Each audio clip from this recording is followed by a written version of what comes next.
All right, hello everybody. Welcome to the January Policy Simulation Library DC meetup.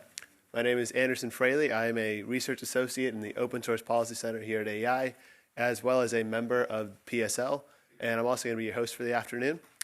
So we're going to get started with a few updates from the general PSL and open source community. First up, we have Weifeng Zhang. He is a research fellow here at AEI, and he'll be providing updates on the Policy Change Index. So, Weifeng.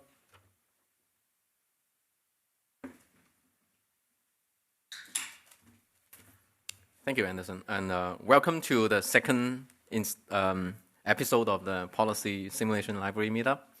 So in the first meetup, I think it happened a couple months ago, we presented the Policy Change Index for China project, which basically is an algorithm that predicts China's next policy changes by simply reading the official newspaper published by the Chinese Communist Party.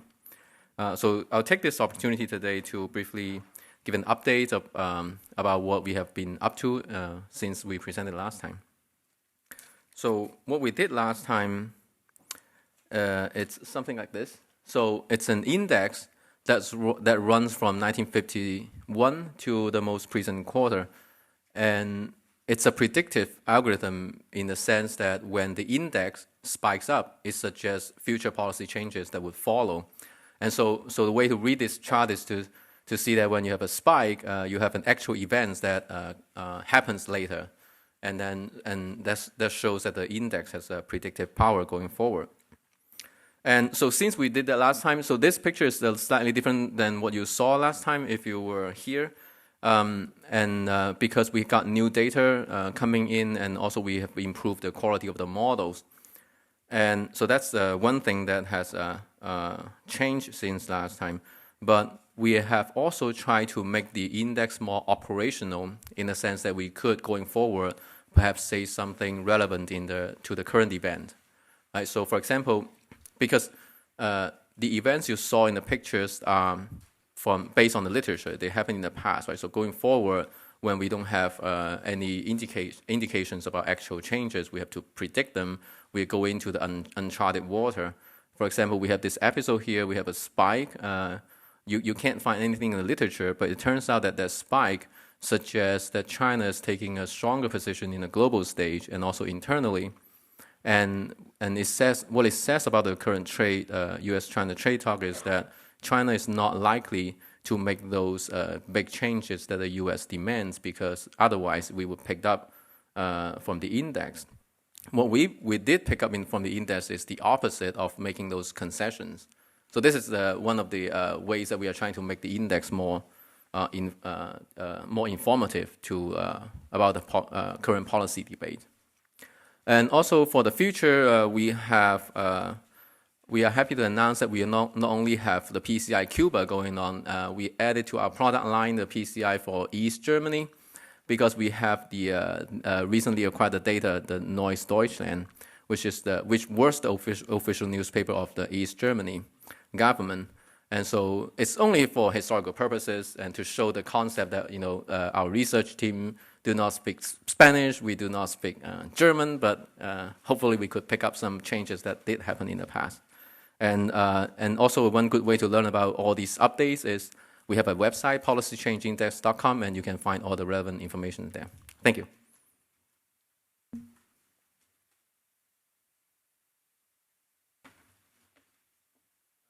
Okay, thank you, Weifeng. Next up, we have Peter Metz. He is a research assistant here at AEI and also a member of PSL. He'll be giving us some general updates on PSL.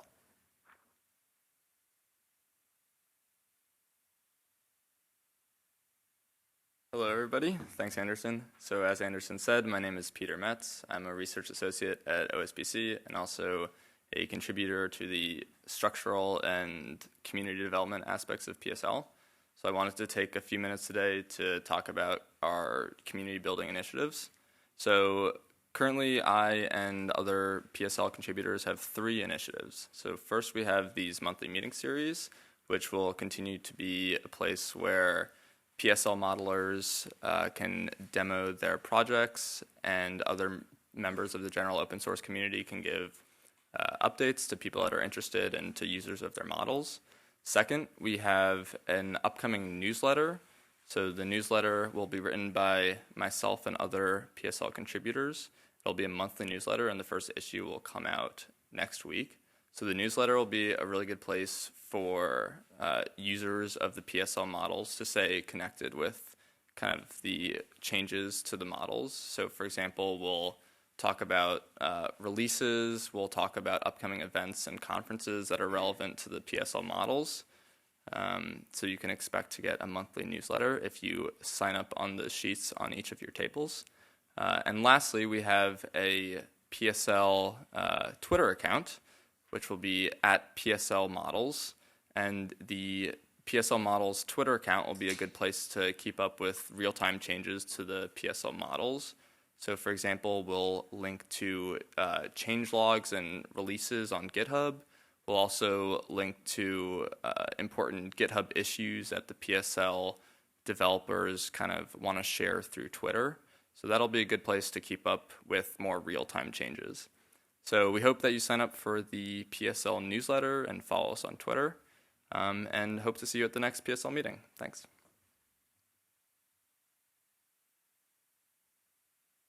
Thank you, Peter. And with our final update, we have Kevin Parise with the Congressional Budget Office.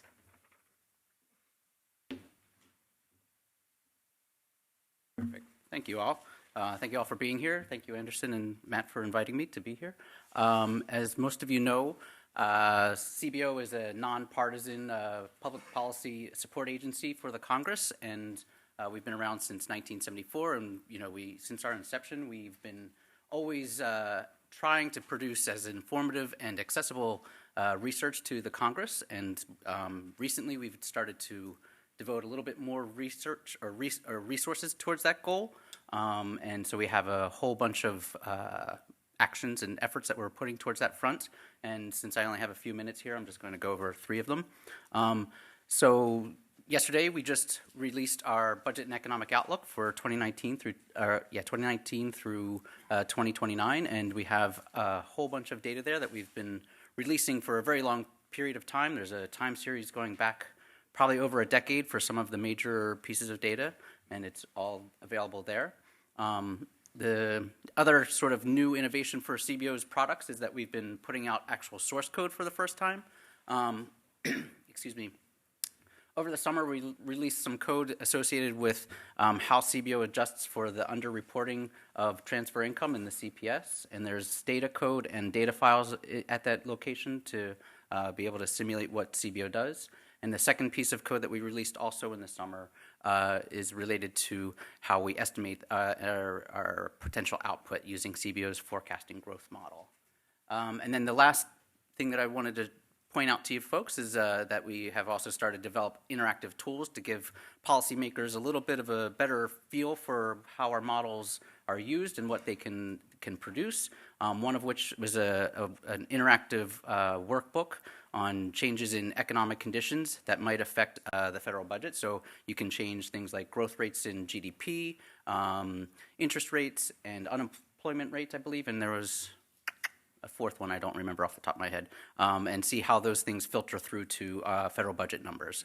And then the last one that's actually, I thought, is really pretty cool is an interactive web application that allows you to customize the force structure of the U.S. military. And so you can play with how many F-16s you might want in the military, how many fighter brigades you want, and see all of the budgetary effects of it in a very slick interactive D3 sort of tool, and it's been a great hit. But there's a whole lot more that we're also working towards, and I just wanted to point you towards this report that we just released in December that kind of catalogs and lists out all of the different efforts that we're working towards.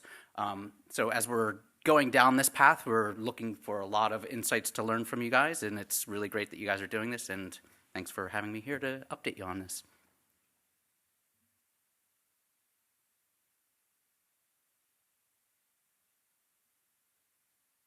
All right, thank you, Kevin. So now on to our main presentation. Today we have with us Dr. Richard Evans. He is the director of the Open Source Macroeconomics Laboratory and a senior lecturer in the Computational Social Science program at the University of Chicago. His research specializes in macroeconomics, public economics, and computational economics. His current research focuses on building large-scale, open-source, dynamic, general equilibrium macroeconomic models of tax policy and providing web applications to make those models accessible to non-experts. And today he will be speaking about OGUSA, an open-source model for dynamic revenue analysis. Rick?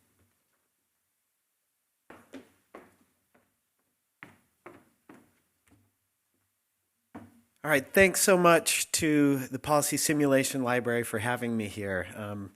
I met Matt Jensen about 7 years ago. It was 2012 when Kirk Phillips and I, Kirk's at CBO, Kirk, at the time we were at Brigham Young University, and Matt had this idea of we need to make models more transparent. Do you guys want to work on the macroeconomic model? And so what I'm going to present today is work that really we've been doing for 7 years. I'd been working with overlapping generations models. Kirk had for longer than 7 years, but this has been a really fulfilling project. And I also love coming up here right after Kevin Parisi. The CBO is doing great work at making their models more transparent. And the items that Kevin put up on the screen, those are really cool, valuable tools that allow us to see a little bit more under the hood of what CBO is doing. That's really the broader approach of Policy Simulation Library, Open Source Policy Center, and this work I'm going to show you today for the Overlapping Generations Model, OGUSA. So I think in this room, when I click on slides, it's going to update over there. I'm going to show you some things on the web behind me here, and I have 30 minutes to present, and then we'll have 15 minutes of question and answer after that. So to start with, this is a sincere slide. If you're angry about any of those things up on the slide, bad weather, government shutdown, debt to GDP ratios in the United States or other countries, or political polarization, there are cures for that. And just so you know, in Chicago right now, I think it's 2 degrees Fahrenheit, and tomorrow the high is going to be -13. So that's what I'm going back to. And it's enough to make you feel a little bit frustrated. I'm going to just click through it on this side too. Some positive activities you can do. Write down an economic model. I don't think I can do both of these at the same time. I'm just going to do that screen over there. This one, sorry. Write code that executes the economic model. Enter a Twitter debate. Enter a GitHub issue or a PR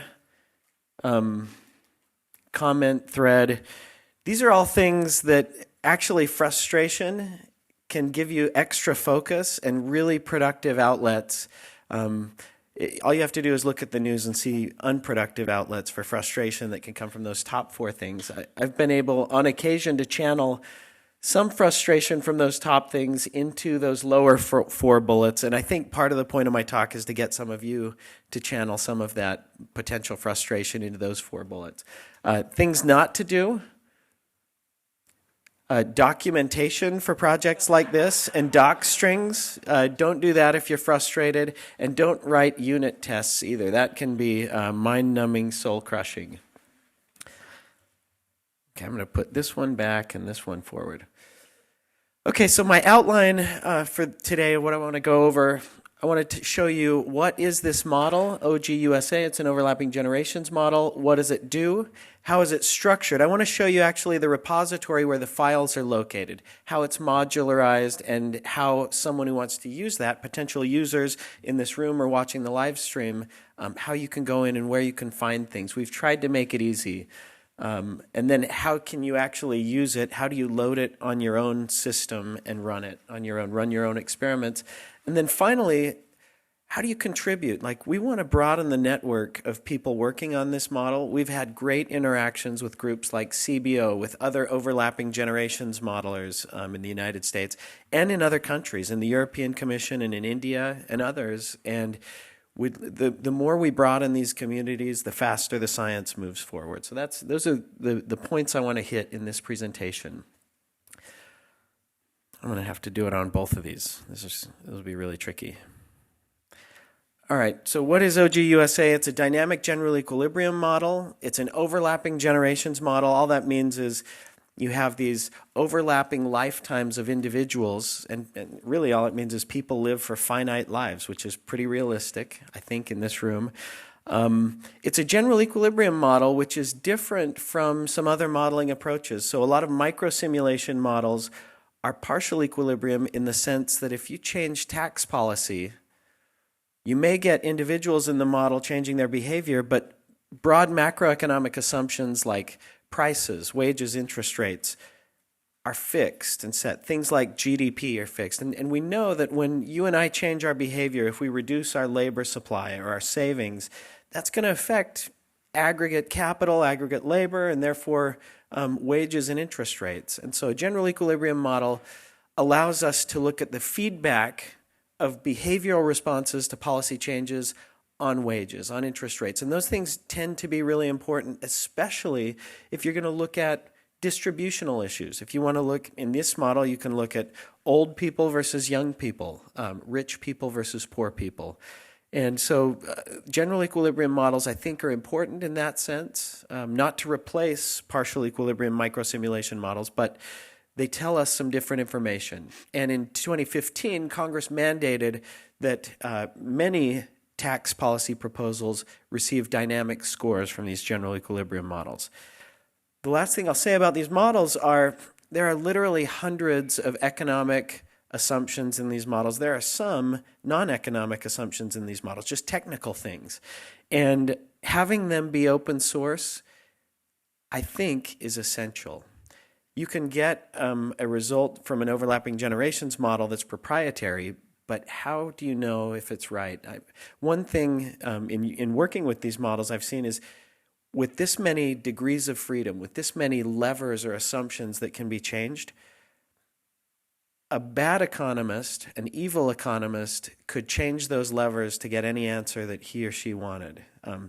I don't think that happens on a regular basis, but it could happen, and the openness solves that problem. If you disagree with the results that come out of this model, go under the hood and test it. Test its sensitivity to different assumptions. So I want to show you, this is something where I am going to show you on this screen where stuff is located. So the code for this model and its documentation are located at this website, github.com PSL models/OGUSA. And that's this site here. And at the top of this site, it's a GitHub repository. You see a bunch of files. That's just the file structure. But one of the main things on this front page as you scroll down is a README file. So this file is, it's actually a rendering of this readme.md file. And this, I'm going to go through this in detail, but this gives just some basic instruction of how to use OGUSA, how to contribute, how to download it, how to run it. So I'm going to come back to this. Another thing, the other bullet point down there is the documentation for OGUSA. This is something that I think is unique when I look across overlapping generations models, is that Jason DeBacher and I have written, that's going to be too big of a document. So if I click on documentation, there's a PDF file, OGUSA doc. That PDF file is over 100 pages of documentation, and so I definitely don't want to subject you all to those 100 pages. But I want to show you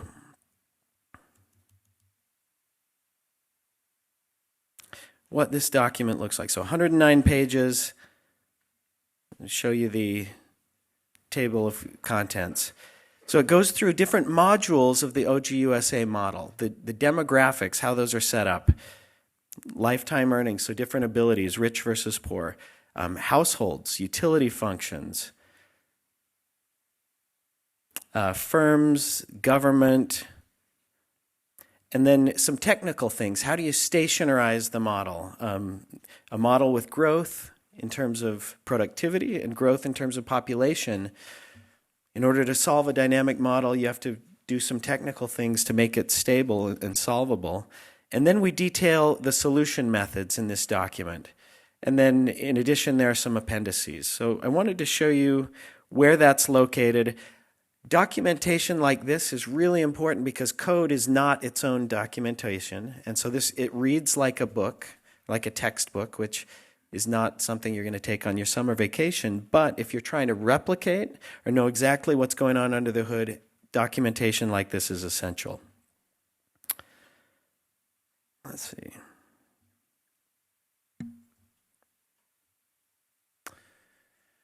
Summary of what's in this model. So I'm just going to give a quick run through of what's in the model, and then I want to show you what it does, what its structure is, and how to use it.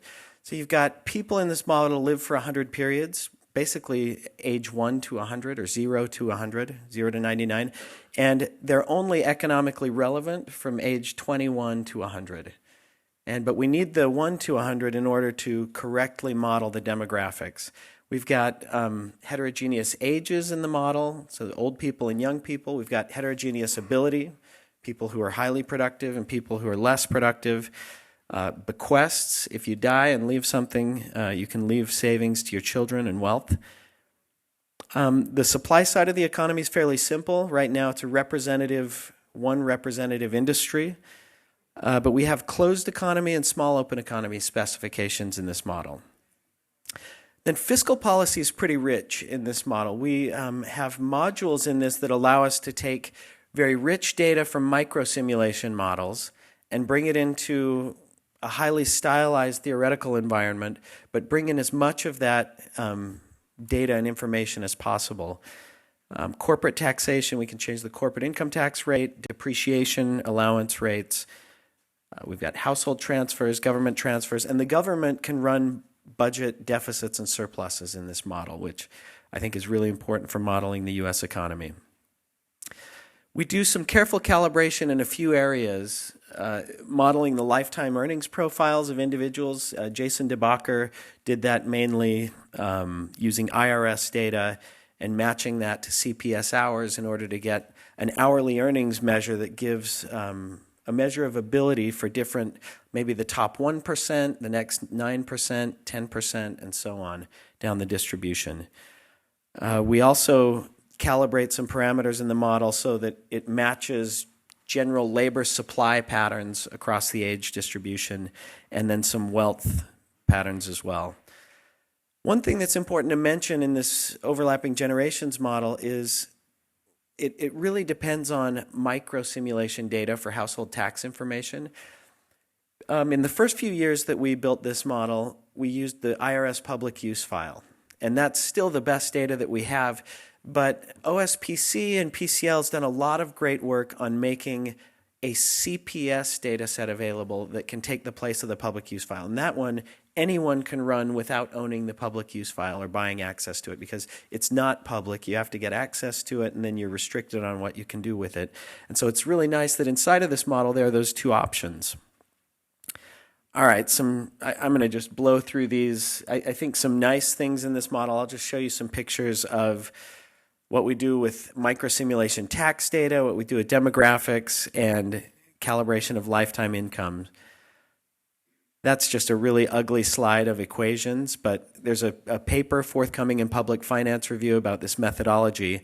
But for bringing taxes into the model, we take the microsimulation model. This is a slide of effective tax rates, marginal tax rates on labor income, and marginal tax rates on capital income. All the data for 42-year-olds in 2017 from our microsimulation model. And then we fit smooth functional surfaces, there we are, to those data. And it's those smooth surfaces that fit the data pretty well that we bring into the model. That ends up being a nice way to allow us to do experiments with a very rich set of tax levers that we cannot have directly in our overlapping generations model. Demographics we've modeled carefully by age, fertility rates, mortality rates, immigration rates, and that implies a population distribution that's changing over time. So that's the percent of households in each age in 2013, 2015, and then after 40 model periods. And by the end, you see it starts heading towards a steady state distribution. You can see we can model the baby boomers, that bulge of population moving through, and that has macroeconomic effects. Jason and I have a project right now at the European Commission where we're studying Italy, which has a declining population growth rate, and this has very strong effects on what the macroeconomic predictions are going to be in that country. All right, so population growth, et cetera. Lifetime's earnings profiles, this is the thing that we calibrated from IRS data.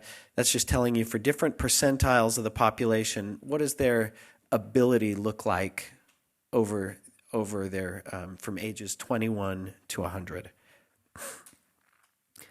This is really a technical point of a shining point of OGUSA, but government budget closure rules. Maybe I shouldn't spend too much time on this, but basically to solve these models, it's got to be stable. You can't, if you were to leave tax policy at its current state right now, debt to GDP ratios would go off to infinity, and eventually, not only could the United States not pay the interest payments, but if capital were to flow freely in from the rest of the world, eventually the rest of the world can't make those payments.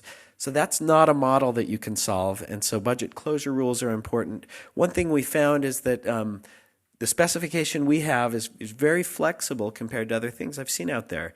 You can choose government spending to cut 20 years down the road to close the budget. You can choose government transfer spending to cut, and you can cut taxes or raise taxes in the future to close the budget. And in addition, we have these options set so they can be imposed smoothly rather than at some future date, just some giant immediate change, which is highly unlikely, something that we'd see. It's just not a political reality. All right, 3 examples of this model I want to go through. Use cases of this model. One, we did an estimate of the effects of the Tax Cuts and Jobs Act, Public Law 11597. We also did a test. This is an old paper of Kirk Phillips and mine and Jason DeBakker's, where it really came out of the Piketty book, and where they were proposing a wealth tax, and we've seen that resurface recently with Elizabeth Warren's proposal and Ocasio-Cortez's proposal. So a couple years ago, we did an experiment of which would reduce inequality more, a wealth tax at the size at the time proposed by Piketty, or an increase in marginal income tax rates that raises the same amount of revenue. So I want to talk about the results of those top 2. I don't think I'm going to have time for the bottom one, but in showing you these results, what you should see is what does the output of this overlapping generations model look like, and what are the different types of questions you can answer. So Tax Cuts and Jobs Act, there's a quantitative note that has a white paper of the results that we got, but we saw that we did find that there would be a modest increase in gross domestic product over the first 8 years of the policy, but then when some of the policies expired and when the debt to GDP ratio began increasing at a very quick rate, you'd see after 8 years you'd see some crowding out and some drag on growth. Some of the types of pictures that go along with that. So this is a picture of the macroeconomic variables, and that black vertical line is a closure rule, that at some point in the future you've got to change something to stabilize the economy. So if you look at just the time series for these variables between 2018 and 2038, you can see that there's this increase in GDP over the first 8 years, and then things expire. You see a decrease in GDP, percent change from its baseline. And you see another thing you see from this picture is that capital has a big downward effect after those 8 years. And that's coming from, the next thing I'm going to show you is the fiscal variables from this experiment. So debt to GDP, that orange line, is the percentage point change in the debt to GDP ratio from its baseline over time. So that's saying that the debt to GDP ratio would be 25 percentage points higher than it would have otherwise been as a result of the Tax Cuts and Jobs Act after 20 years. And so you see that crowding out. You can also see the percent change in government spending as a percent of GDP, that at that closure rule, the green line, there's this very quick decrease in government spending. I mean, that would be a recession-causing adjustment in order to balance the economy 20 years from now.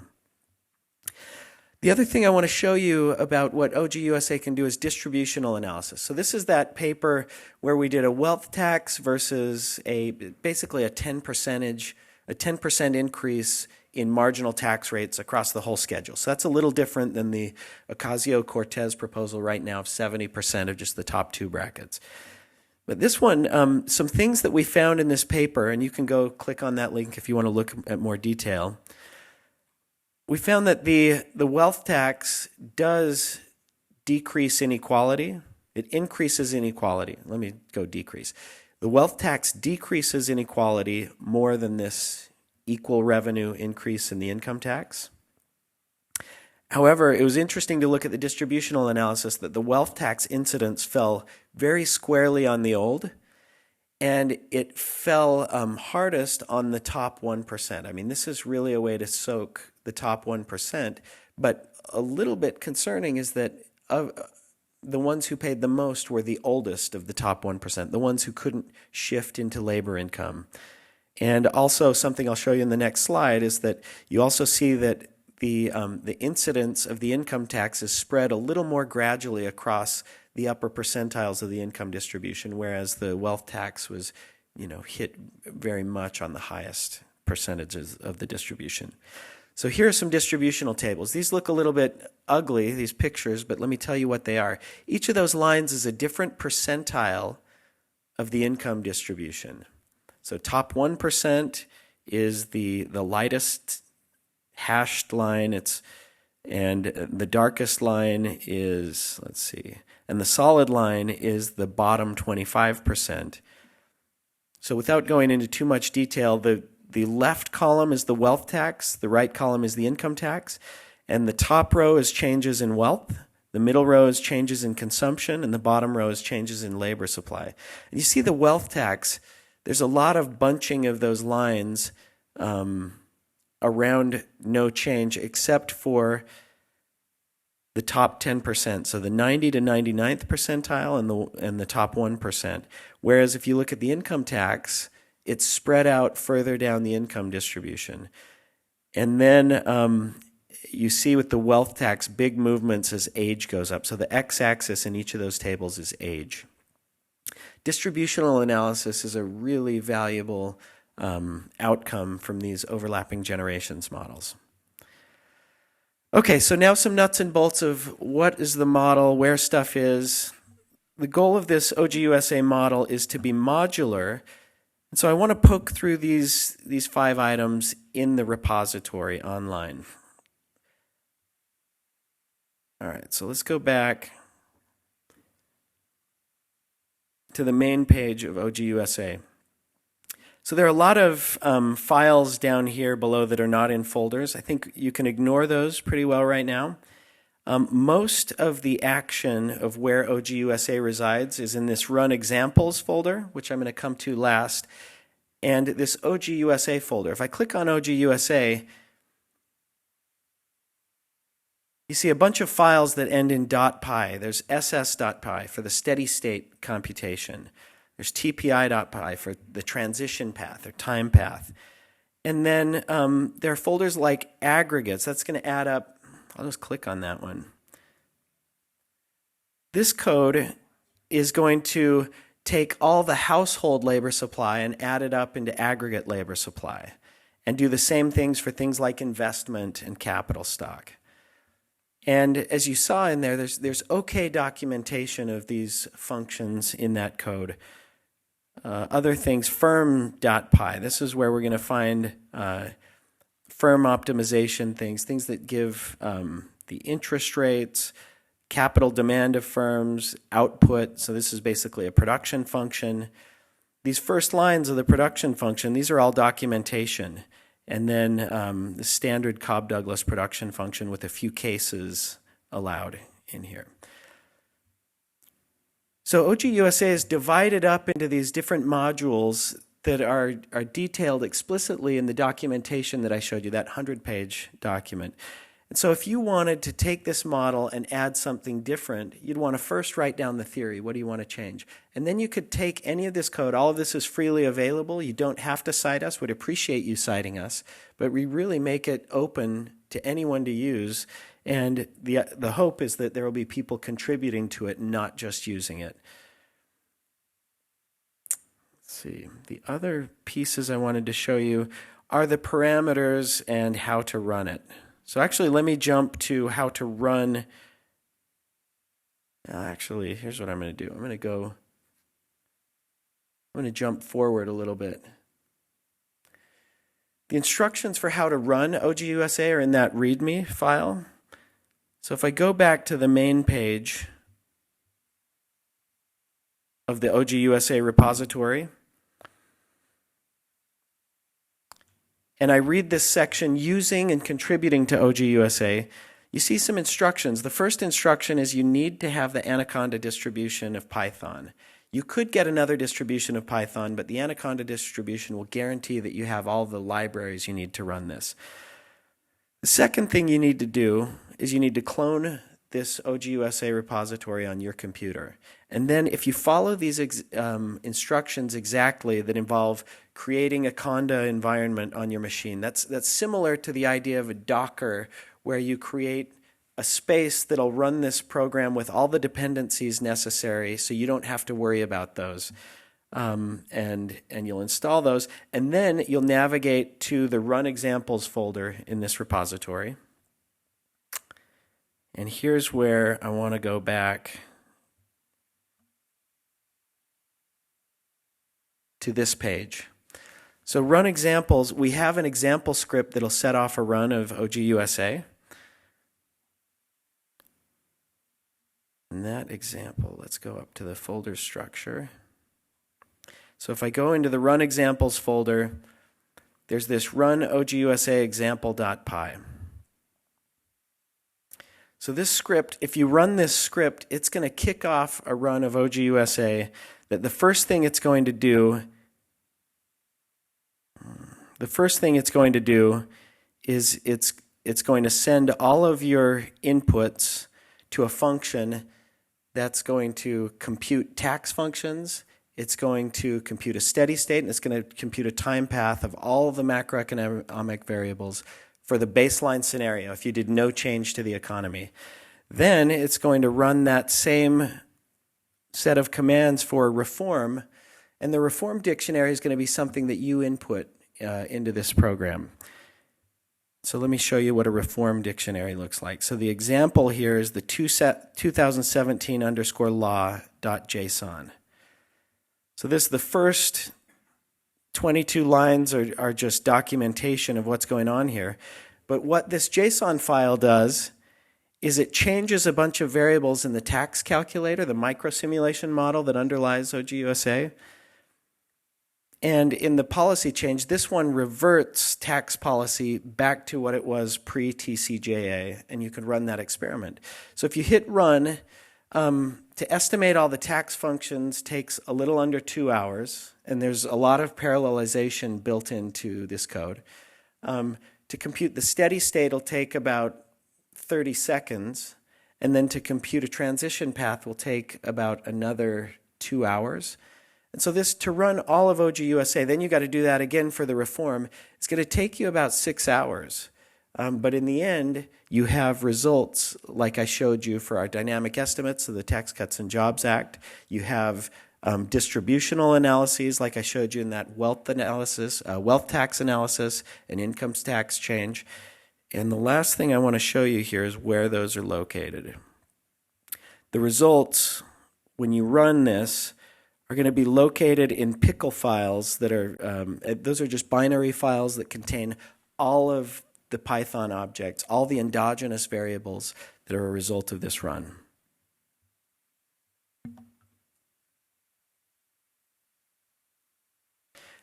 Okay, how to contribute. I want to show you a little bit of the sense of community with this model. And one recent thread, Kirk Phillips figures prominently into this thread. But anyone who downloads this model, who forks the repository, can submit changes to the model. And you do that via pull request. That's this workflow that's very hierarchical in which nothing can change the main code unless the owners of that code accept it in. But you can also just make your own copy of this code and change it and never talk to us again. But an example of some talking to us again is this haircut to government interest rate. So there's, in the GitHub repository, if you click on this Issues tab at the top, you'll see a bunch of issues. And these issues are a great place to look if you just want to get your feet wet and try contributing to a model. But this haircut to the government interest rate was a problem that we noticed that in our simulations of the debt to GDP ratio, we were assuming that the government paid the same interest rate as private firms. And that's a higher interest rate. And so we'd actually predict debt to GDP rising at a faster rate than I think more realistically is the case. And so this is an issue of how do we build an exogenous wedge in between the private interest rate and what the government pays. And there's this discussion. Kirk Phillips makes a comment, hey, maybe you do it like this. Jason comments, I like that. Kirk cites a paper. Jason comments on Kirk's citations. Rick writes some equations down and a pencil drawing. And right now, we're in the process of writing the code in all the right places in the model to make sure everything's consistent in the theory, but then have this option to say, I want, for this economy, I want to assume that there's a 50 basis point wedge between the private interest rate and the rate the government pays. All right, so with that, I'm going to close just with the invitation that it is highly fulfilling to me to just sit down and write code and even do the pencil and paper theory work. And it is, if I ever feel angry about those 4 points that were at the beginning of the slide, the weather I'm going to face tomorrow when I go back to Chicago, it's my happy place to sit down and write code. But it's so fulfilling also when we see a network of analysts and scientists contributing to open source projects that increase transparency. I think OGUSA is one of those projects, and Policy Simulation Library has a lot of these types of projects under its umbrella. And so thank you for having me, and I'll answer questions now.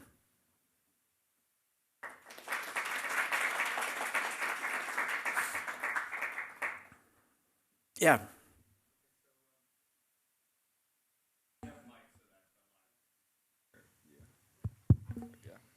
Okay, my name's Mark Tenney, Mathematical Finance Company. At the Federal Reserve Board has a model, FRB US, and Michael Kiley presented results with Ben Bernanke at the American Economic Association. They're showing short-term interest rates at 0, 40% of the time, and episodes as long as 7 years or longer. Can you put that into your model? How would you? Yeah, I mean, interest rates are an endogenous variable in our model, so it's not something we set exogenously. And most of the simulations I've seen have interest rates rising over the next few years. I mean, it's hard to imagine, one, interest rates aren't staying at 0 right now. There's upward pressure on interest rates, and given what we know about the macroeconomic variables and the fiscal balance, I think we expect the simulations show interest rates rising, and I think that's what a lot of the OG modeling community has shown. And so I actually don't know the exact mechanism of why interest rates are at 0 in the FRB model. Okay, well, maybe we can talk to him about that. Yeah. But where do interest rates go in your model? The way it's parameterized now, they go to like nominal rates go to like 5% or something? They're increasing, so they're in percentage point change above the baseline. And so I actually I don't know off the top of my head what the baseline is, but the baseline, if we didn't do anything, let's go just current tax policy. If we don't do anything, I know interest rates are rising, and I think in the picture I showed, let's go back to these. Oh, I didn't show the interest rates picture. So one issue with interest rates, they depend very highly on your assumption about open economy versus closed economy. In closed economy, I don't think I have my interest rates and wages here, but I think the interest rates are, after 20 years, I think they're 2% higher than they would have otherwise been in the U.S. economy. I just don't know off the top of my head what the baseline is. So, and that's the TCJA simulation. So under current policy, if you rewind before TCJA, our prediction was that interest rates would be 2% higher than if there was no TCJA. So long run, the crowding out of debt to GDP ratios puts upward pressure on interest rates. So I don't know the mechanism in the FRB model. The central bankers are all convinced inflation expectations will be pegged at 2%, and actual inflation will be around that. Is that what you have in your model? So that's an interesting point to make here, that all of these models have different components. No models have all the components. We actually don't have inflation in this model. There's no monetary policy in this overlapping generations model, and I actually don't know of any of these overlapping generations models that are used for fiscal policy analysis that have monetary policy. My dissertation was in monetary policy. I came out of grad school in 2008 loving monetary policy, and then we had this big crash, and I got into fiscal policy. Monetary policy, it's really hard to motivate why people hold money and to model it correctly, and hard is not a good excuse, but I think if you've got a good way, my message to good monetary modelers would be, come help us add that to this model. It is hard, and there's limited bandwidth. We need more people. Yeah. Kyle Pomerleau, Tax Foundation. You'd mentioned that you have one industry in your model. Could you expand on that a little bit? It's one industry. So does that mean one legal form of organization for businesses Yes. as well? Yep. So right now we're working on putting in multiple industries, and it's just a piece that we need to add. So you saw a couple things that we're working on in those issues. So one, this thing that's on the screen behind me, we're working on this, putting in this government wedge. If you scroll down the issues, there's a large open economy option, so not just small open economy where capital flows perfectly elastically into the country, and interest rates stay fixed, and not closed economy, which means capital markets have to clear within the economy. Something in between where a percentage that you can calibrate of government debt is held abroad and the rest is held in the country. And so there's interest rates will move in response to tax changes, but they won't move as much as they do in the closed economy specification. So those are things we're adding. The multiple industries, the reason why that's tricky and why that's taking us longer to add is it actually changes the solution method. Mathematically, these models are systems of hundreds of nonlinear equations, dynamic equations, and the solution methods are these iterative fixed point methods. And when you add industries, it increases the dimensionality of the solution method, and it's just harder. So that's something we've written a book chapter on how to do that in a simple version, and we're in the process of implementing that in the full reactor version of the model. Thank you. Yes. Okay. Go ahead. Yeah. A follow-up on this question. When you say add industries, you mean adding different industries or adding industries with different productivities? Both. And once you add theoretically multiple industries to the model, then you can calibrate them to the different types of industries that you see in that economy. So you can't say anything right now about all the stuff about inhomogeneities and productivity and. No, I mean, you've got, Kyle brought up something important. You've got differences, heterogeneity across industries, and then heterogeneity across corporate entity types. You've got different types of pass-throughs and up to C-corps. There's a lot of good work that we can do there by using micro-simulation models of different corporate tax incentives, and then incorporating those micro-simulation models information into a general equilibrium model in a more simplified way. So that's one direction we're working. One more heterogeneity, homogeneity question. Your overlapping generations all live in the same place, I assume. No, there are immigrants. Do you have geographic flow? No, not within country geographic flow, but one way you can do geographic flow is you can do a small, you can model a state as a small open economy, right? So the interest rate, nothing that the state does is going to move the interest rate, and you could calibrate the model to different industries within that state. I know people that have done that. That's a successful strategy. You had a question.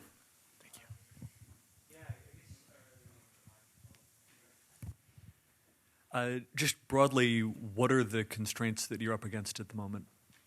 Time is the biggest constraint. I mean, I teach at the University of Chicago. I run this boot camp in the summer for the open source macroeconomics laboratory. I try to crank out academic papers. So academic papers are just this time sink, whereas a white paper you can do a lot more quickly. And I just really often am thinking to myself, how can I get more time just sitting down writing code? Because you need just blocks of contiguous hours. And so how do you solve that time constraint? Love to have more people working on this. We open this up to any of you, and I think there are big payoffs to doing that. I think the results and analyses that we get from these are very comparable to the best overlapping generations models that are out there. Places where they're not, we're adding, like that interest rate haircut. I think that was an important, quick addition that we need to make. But time is for sure the biggest constraint. The computational constraints are hard. And the theoretical constraints, I mean, you do need to be an expert to make a big change in the model because you have to be able to look at all the pieces of it and interconnections. But there are ways to simplify like that. So in our issue tracking, I could write down a help wanted badge, and I could say, I need a function that takes these inputs and creates this output and does these things. And that's something that could be effectively outsourced to people who don't have a PhD in economics. So we need to get better at that. I think we're really good at that comparatively to other groups making these types of models, but I know we can get better at that. Yeah, in the back. Waiting for the microphone. Thank you. Hi, I'm Dave Bridgeland from Hanging Steel Productions, and writing model code in Python is also my happy place. All right. How do you model immigration? Yeah, immigration is tricky. There's not good data on it. So we get it as a residual. So if you have, let's see, do I even have a slide on this? If you have, I know I've got a picture of it. Here we are. So if you have fertility rates and mortality rates, and then you know what the population is in a couple periods, you can, the only thing that can make the population change is people being born, people dying, and people immigrating. So if you know the population and you know the fertility rates and the immigration rates by age, you can back out, fertility, mortality, and population, you can back out the immigration. And when we do that, we get this picture right here. So one, those immigration rates by age in the United States are very small. Two, they have lumps in the places where you'd expect that they're basically young people and they're babies. And then that big spike at the end of the old people, there just aren't very many people in that age. So I'd say that's noise that's coming from just small sample. So I don't care about that, the old end. I found that's a good strategy, not only in the United States where we don't have great immigration data, but in other countries where we're doing this for Italy, we don't have good immigration data. Using this residual approach gives us a pretty good feel of what's happening in Italy. But in particular, immigration is not it's not a policy variable that you can change. You could. I mean, that's an experiment you could do is what if you exogenously had a policy that reduced the immigration rates? So I could just go into the code and reduce them and then calculate what that does to the long-run population demographics and dynamics of the population demographics and see what that does to the model. I mean, that's an interesting experiment. We should talk.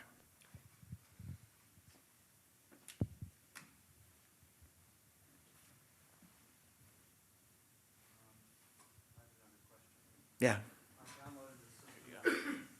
This is Mark Taney again. I downloaded the system this morning and installed it, and then it wouldn't run because it couldn't find a file, one of your PKL files, I think it was. I mean, I'd have to see which one. So I think the run examples script is set to use the CPS file for the microsimulation model. So I can look at your settings. We can get you up and running really quickly. Did you follow all the instructions Everything on you that said, README? And I've got my screen. I captured my DOS. I installed in Windows, but I captured all the screen commands. Okay, so we'll make sure we get you running before you leave today. Well, I don't have a laptop, but I'll send you the file. Okay, yeah, we'll do a phone call or something. Okay. Okay, thanks.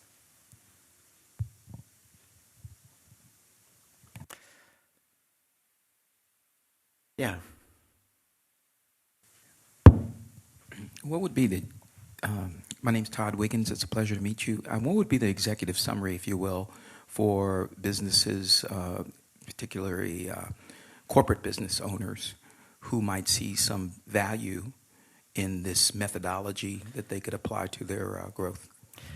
I mean, in the end, it's giving you predictions of what the effect of a policy is going to be. Now, our corporate side, as I mentioned, is pretty simple right now. We're working on making that basically firms that maximize their value, are financed by debt and equity, and where there are multiple industries.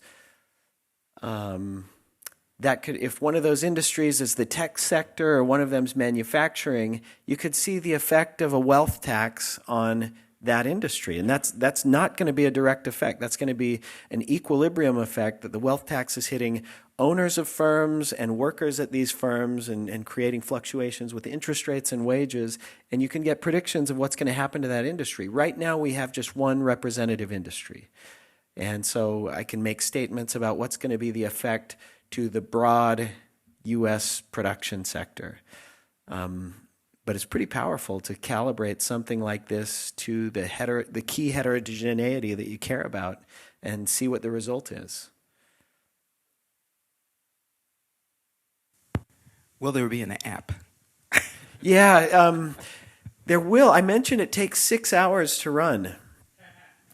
So one thing we did, we had this briefly available through the previous version, something previous to PSL, which was TaxBrain, where you could run this just on Amazon Web Services. And it's pretty expensive. And the model, think of all the levers you can pull, of tax policies you can change.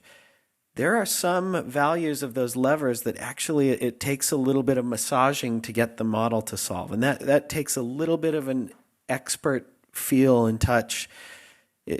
Technically, it's things like choosing initial guesses and understanding, if I pull these levers, how is this going to change or where is this stressing the model? What are the extremities of the model that have that get pushed towards their boundaries when you make these changes? And that made it a little bit difficult for a web application, because I think users are frustrated if they just all of a sudden crank up this variable or that variable and it crashes. So we haven't done that yet. We've thought a lot about it.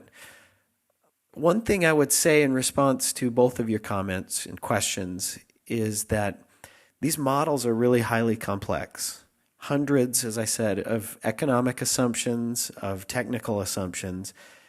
And how can you believe anything if it's proprietary? You believe it by reputation. So JCT, CBO have some proprietary models that they have a great reputation for being nonpartisan and having really great people that work on these models. But there's always that little question in the back of your mind. The best economists, the best modelers are not going to know the sensitivity to their model in some corner of the parameter space. And so the openness is this characteristic that gives you a little bit of political cover. It's fundamentally apolitical if your model's open. If you disagree with my results, you say I'm a Republican hack or a Democratic hack, you don't need to go ad hominem on me. You can just look, you can go argue with the assumptions of my model and where is it wrong in there. One other question. Your model is an equilibrium and steady state. You showed data, for example, on the 2017 tax law showing point by point how it changes. But each of those points are in equilibrium and steady state, so there's no transient effects. So definitely it's a general equilibrium model where we're solving for the non-steady state transition path. So to solve these overlapping generations models is a technical comment, but you solve the first thing you do is you solve the long run steady state where the economy is going to go, and then you do this big iterative algorithm to find what's going to be the path from where the economy is today to where it's going to go in the long run. And so you do get the equilibrium transition path, the non-steady state equilibrium that goes to the steady state. But that steady state, that long-run destination of the economy is essential to be able to solve it. If you have debt to GDP rising off to infinity, that's not a solution that you can kind of back out from. So it is, you can solve for transition paths.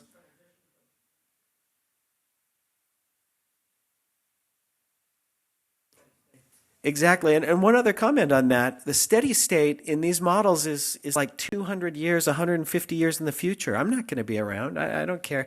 What we care about as policymakers and analysts is what's going to happen in the next, I hesitate to even say 10 years. For Congress, we make 10-year forecasts, but do I know what's going to happen in 10 years? What we care about is what's going to happen in the near future. To know what's going to happen in the near future, you got to know what's going to happen far off.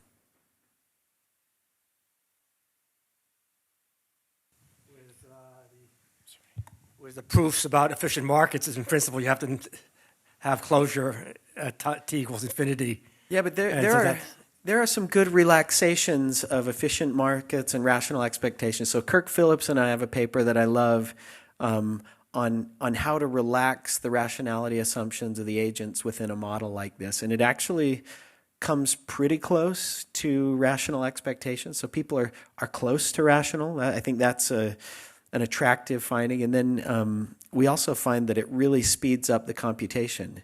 If you just have people be myopic on some degree, rational expectations is a huge mathematical and computational burden.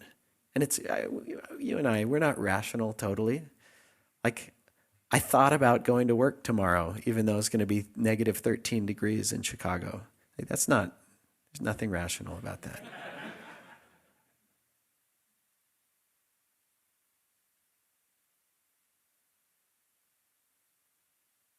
Okay, thank you.